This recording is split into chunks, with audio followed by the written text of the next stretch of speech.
ولا تحسبن الله غافلا عما يعمل الظالمون صدق الله العظيم। বাংলাদেশ খেলাফত মজলিস বগুড়া জেলা শাখা কর্তৃক আয়োজিত আজকের এই গণসমাবেশে উপস্থিত সংগ্রামী সভাপতি, উপস্থিত বাংলাদেশ খেলাফত মজলিসের কেন্দ্রীয় জেলা নেতৃবৃন্দ, বাংলাদেশ খেলাফত যুব মজলিস সহ সহযোগী সংগঠনগুলোর নেতৃবৃন্দ, বগুড়ার স্থানীয় ওলামায়ে কেরাম, সর্বস্তরের তৌহিদি জনতা, বাংলাদেশ খেলাফত মজলিস ও সহযোগী সংগঠন সহ বিভিন্ন থানা ও ইউনিয়ন পর্যায় থেকে সমবেত আমার প্রাণপ্রিয় কর্মী ভাইয়েরা, আমি সর্বপ্রথম আল্লাহ রাব্বুল আলামিনের দরবারে শুকরগুজারি আদায় করছি যে মহান রব্বুল আলামিন বাংলাদেশের মানুষের বুকের উপর জগদ্দল পাথরের মতো চেপে বসা স্বৈরাচারী জালিমশাহী শেখ হাসিনাকে উৎখাত করে মুক্ত বাতাসে আমাদেরকে নিঃশ্বাস গ্রহণ করার তৌফিক দান করেছেন। আল্লাহুম্মা লাকাল হামদু ওয়া লাকাশ শুকর। স্মরণ করছি এই স্বৈরাচারী শেখ হাসিনার 15 বছরের স্বৈরতন্ত্রের বিরুদ্ধে সংগ্রাম এবং লড়াই করতে গিয়ে বিভিন্ন সময়ে ষড়যন্ত্রের শিকার হয়ে যারা শাহাদাত বরণ করেছেন। 2009 সালের বিডিআর বিদ্রোহের নামে শাহাদাত বরণকারী 57 জন দেশপ্রেমিক সেনা কর্মকর্তাকে স্মরণ করছি। 2013 সালের 5ই মে রাতের অন্ধকারে নবী প্রেমিক হেফাজতে ইসলাম বাংলাদেশের নেতাকর্মী যাদেরকে তারা শাহাদাত বরণ করেছেন, শাপলা চত্বরে যারা শাহাদাত বরণ করেছেন, আল্লামা সাঈদী রহমতুল্লাহ আলাইহির বিরুদ্ধে ঘোষিত প্রহসনমূলক রায়ের বিরুদ্ধে প্রতিবাদ জানাতে গিয়ে কোরআন প্রেমিক জনতা বাংলাদেশের বিভিন্ন অঞ্চলে যারা শাহাদাত বরণ করেছেন যারা স্মরণ করছি তাদেরকে। 2014, 15, 16 সালে একতরফা নির্বাচন এবং বৈষম্যের বিরুদ্ধে লড়াই করতে গিয়ে খুন, গুম, হত্যাকাণ্ডের শিকার হয়েছে বিরোধী মত পথের যে সকল নেতাকর্মীরা। 2021 সালে বাংলাদেশের স্বাধীনতার সুবর্ণ জয়ন্তী উপলক্ষে এদেশের মাটিতে গুজরাটের কসাই নরেন্দ্র মোদীকে আনতে গিয়ে প্রতিবাদী মানুষের শান্তিপ্রিয় প্রতিবাদকে দমন করতে স্বৈরাচারী শেখ হাসিনার পেটোয়া বাহিনী, খুনি বাহিনীর গুলিতে নিহত হেফাজতে ইসলাম বাংলাদেশের 25-30 জন নেতাকর্মী শহীদদেরকে অতঃপর স্মরণ করছি।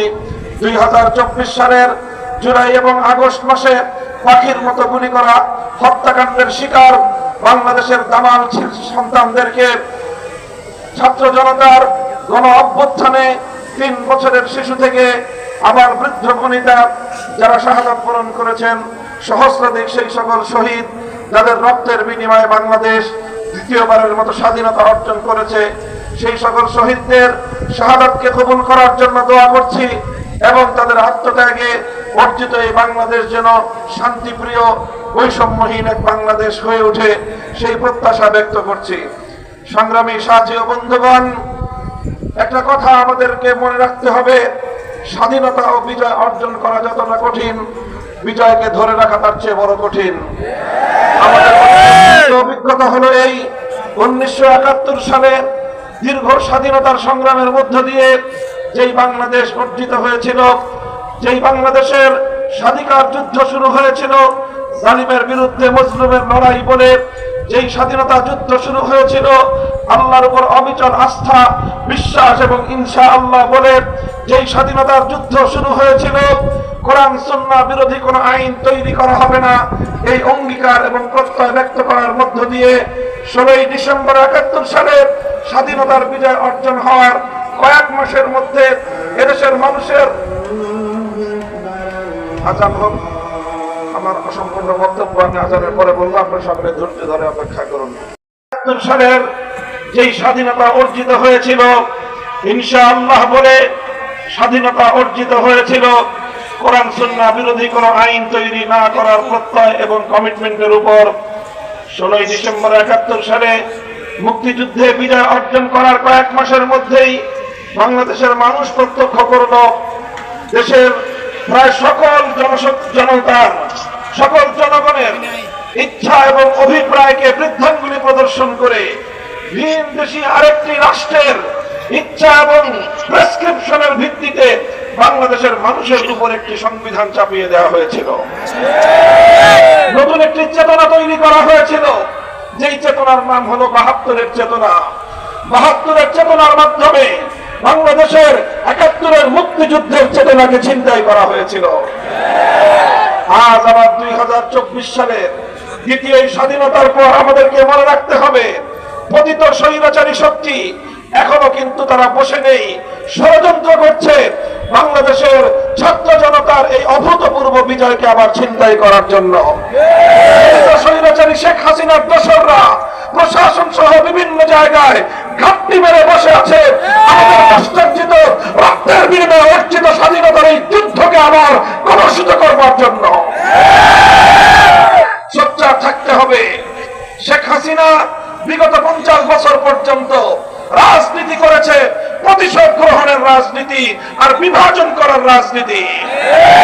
শেখ হাসিনা বাংলাদেশের মানুষের কাছ থেকে 15ই আগস্ট তার পিতার হত্যাকাণ্ডের বিচার প্রতিশোধ গ্রহণ করার ঘোষণা দিয়েই রাজনীতি শুরু করেছিল, কিন্তু তার পিতা ৭১ সাল থেকে ৭৫-এর 15ই আগস্ট পর্যন্ত বাংলাদেশের ৩০,০০০ মায়ের কোল খালি করে ৩০,০০০ যুবক সন্তানকে গুম খুন আর হত্যা করেছিল। সে কথা শেখ হাসিনা বেমালুম ভুলে গিয়েছিল। একতরফা প্রতিশোধ পরায়ণতার কারণে একটা মানসিক বৈকল্যের শিকার একজন মানুষের নাম শেখ হাসিনা। আমি বলি, আওয়ামী লীগের নেতৃবৃন্দের বিচার হওয়া উচিত শুধু এই কারণে যে এইরকম একজন মানসিক প্রতিবন্ধী সাইকো রোগীকে এত বছর ধরে এদেশের মানুষের কাঁধের উপর তারা বসিয়ে রেখেছিল। আর এই মানসিক বিকারগ্রস্ত শেখ হাসিনা অব্যাহতভাবে চেষ্টা চালিয়ে গিয়েছে বাংলাদেশকে একটি ব্যর্থ রাষ্ট্রে পরিণত করার জন্য। তার চেষ্টা ছিল, তার সাধনা ছিল বাংলাদেশের প্রধানমন্ত্রী হওয়া নয়, অন্য আরেকটি দেশের তিরকওয়ালি মুখ্যমন্ত্রী হওয়াই ছিল তার সাধনা।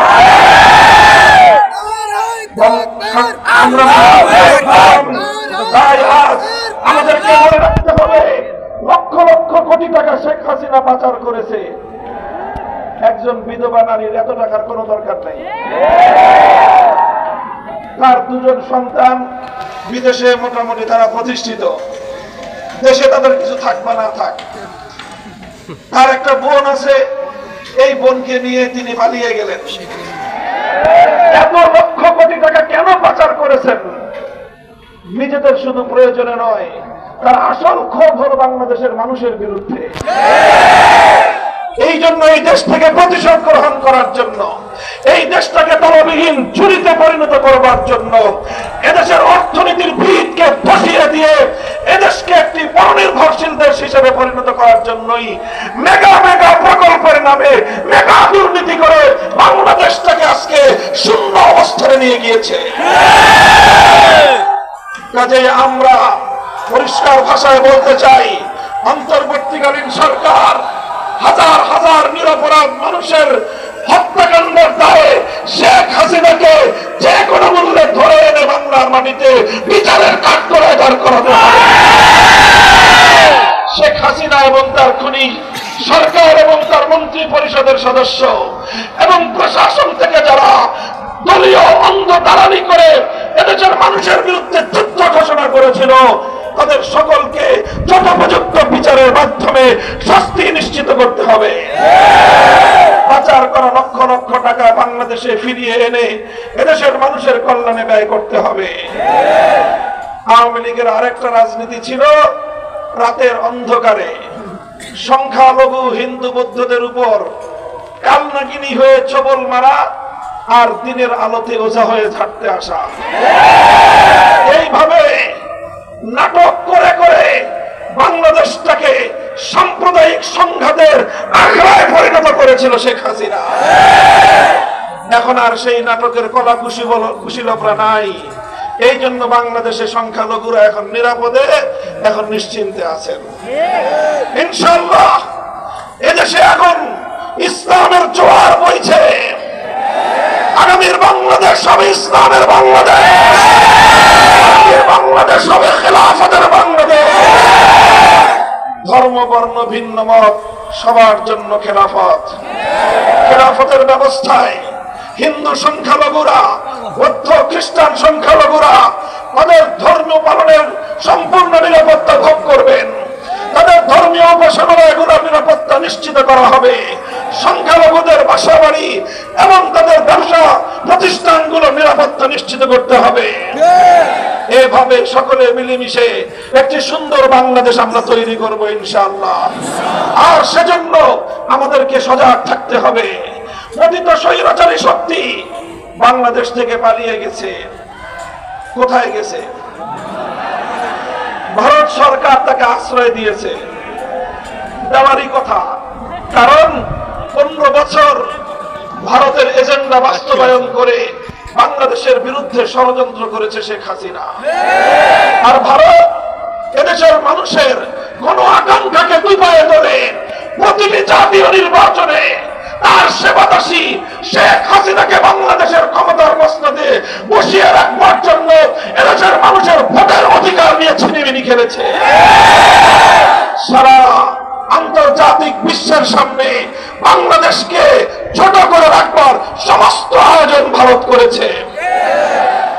আর এই জন্য শেখ হাসিনা তাদেরকে যে সার্ভিস দিয়েছে, এখন সেই সার্ভিসের বিনিময়ে তাকে কিছুটা আশ্রয় দিতেই পারে। আমাদের সরকারের কাছে স্পষ্ট দাবি থাকবে, আন্তর্জাতিক আইন অনুযায়ী প্রয়োজনে রেড অ্যালার্ট জারি করে তার বিরুদ্ধে আইনানুগ ব্যবস্থা গ্রহণ করতে হবে। আর বলবো আমরা পরিষ্কার ভাষায়, ভারতে আছে, কিভাবে তার বিচার হবে সেটা বিচারিক প্রক্রিয়া। সেখানে বসে সীমান্তের অপর প্রান্তে বসে সে তাদের সীমান্ত প্রহরীদের মাধ্যমে আমার দেশের নাগরিকদেরকে গুলি করে হত্যা করার প্ররোচনা দিবে, এদেশের মানুষ বরদাস্ত করবে না।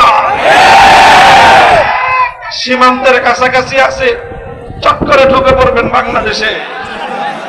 এই বাংলাদেশ সেই বাংলাদেশ নয়। এই বাংলাদেশ মাথা উঁচু করা স্বনির্ভর বাংলাদেশ। এই বাংলাদেশ ছাত্র জনতার বাংলাদেশ। এই বাংলাদেশ আলেম ওলামার বাংলাদেশ। এদেশে আজ বিভাজন নাই।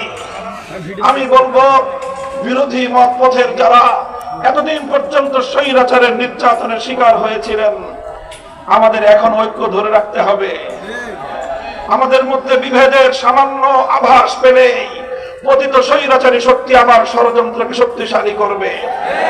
গতকালও আপনারা শুনেছেন, এই স্বৈরাচারী শেখ হাসিনার নির্দেশে তার গুন্ডা বাহিনী গতকালকেও স্বেচ্ছাসেবক দলের নেতা সহ নিরীহ মানুষদের উপর হামলা চালিয়ে তাদেরকে খুন করেছে।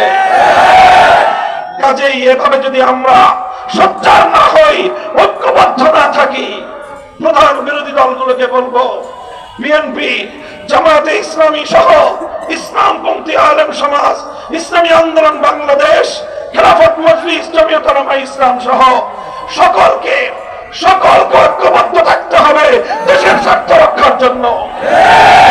মতবিরোধ থাকবে, মত পার্থক্য থাকবে, কিন্তু সেটা কখনোই যেন কোন নতুন স্বৈরাচার, ফ্যাসিবাদকে অথবা পতিত স্বৈরাচারের জন্য